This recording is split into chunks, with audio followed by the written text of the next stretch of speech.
Silverstone Grand Prix is known for being tough on fans. A lot of rain, sometimes sun, and we have teamed up with Esso to come to Aston Martin Red Bull Racing, get a few survival stories, some funny things maybe, and also some tips, especially from Christian Horner. Heard we can knock on his door as well. Should we go and find out what they are?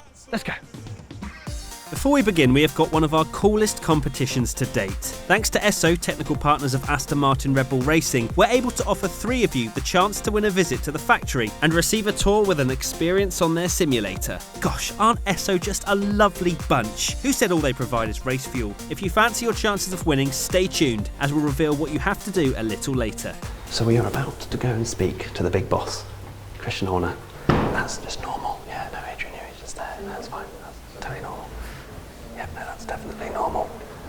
Right, enough fanboying. Christian Horner must be a man with stories, but what's his favourite Silverstone memory? When I first passed my driving test, I had a Volkswagen Beetle, and in those days there used to be a test about a month before the Formula 1 Grand Prix. Managed to find an entrance around the back and came face to face with Ayrton Senna.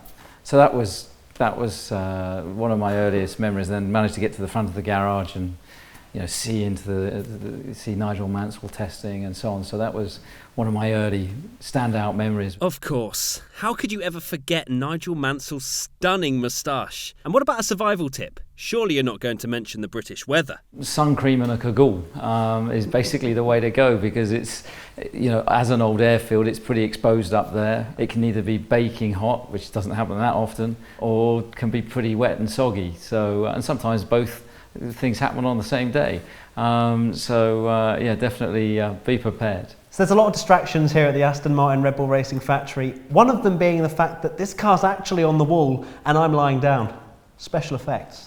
Now, Neil is a proper race fan. He was invited to the Red Bull Energy Station at Silverstone, but decided to sneak off to get a picture on the podium. He clearly knows his way around. Any tips for us, Neil? One tip for anybody who's driving there, to make your way through Brackley. There's Brackley or come from Buckingham, because you come along the motorway, it's chock-a-block, but if you come through the back roads, sweet as a nut.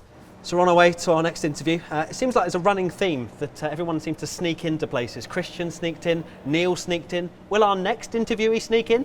Let's find out.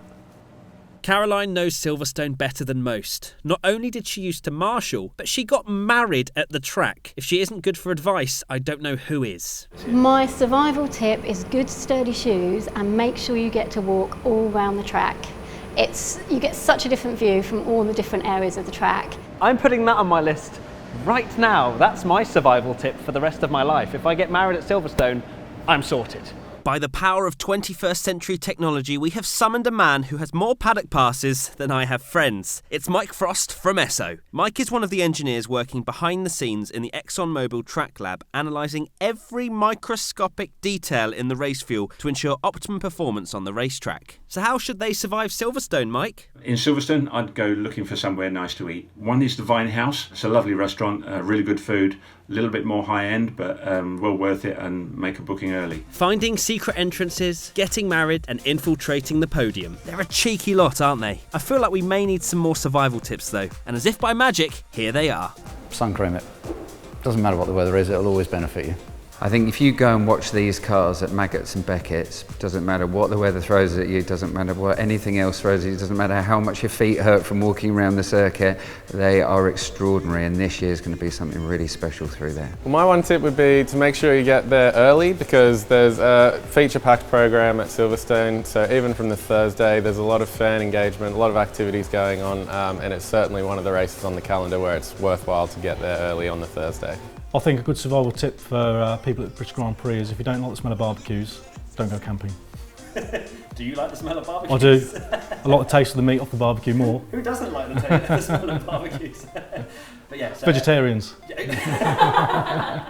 My top insider tip would be plenty of breaks. Get away from the grandstand, move around, look at the different areas of the track. There's so much to see. Don't just sit in the one place. My one survival tip for Silverstone is bring a packed lunch. It's very expensive. So there we have it. We've learned a lot of how to survive Silverstone. Sun cream, Make sure you pack your wellies, sturdy shoes. Thank you to Esso and Aston Martin Red Bull Racing for having us at their factory. If you want to be one of 3 to come and join us for a factory tour and experience on the simulator courtesy of Esso, all you have to do is like the video, subscribe and comment either one story you've had at Silverstone or one survival tip for fans going this year with the hashtag Esso Silverstone Stories. Simple! Terms and conditions in the description below.